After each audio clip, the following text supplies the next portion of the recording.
સડકપટ ના હાલે. સ્વામિનારાયણ ભગવાને વતનામૃતમાં કીધેલું છે. શૈલેષ ભગત વતનામૃત ઉપર બહુ વાત કરે.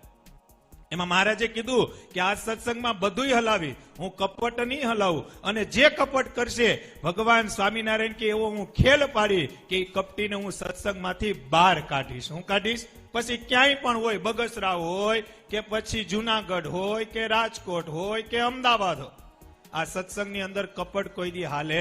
અત્યાર સુધી કપટ કોઈનું હાલ્યું નથી, કોઈ દી કપટ કોઈનું હાલવાનું નથી. આપને ભગવાન મળ્યા છે, સર્વોપરી નારાયણ મળ્યા છે, સાક્ષાત રાધારમણ દેવ મળ્યા છે, અને જેના નસે નસમાં ભગવાન સ્વામિનારાયણનું લોહી જાય એવું આપને ધર્મકુળ પરિવાર મળ્યું છે. આનાથી વિશેષ આપને બીજું મળવું શું જોઈએ?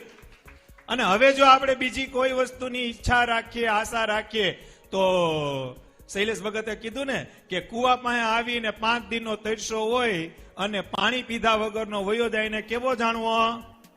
તમને બધાને પૂછું, બગસરા વાળા, અભાગ્યો જાણવો.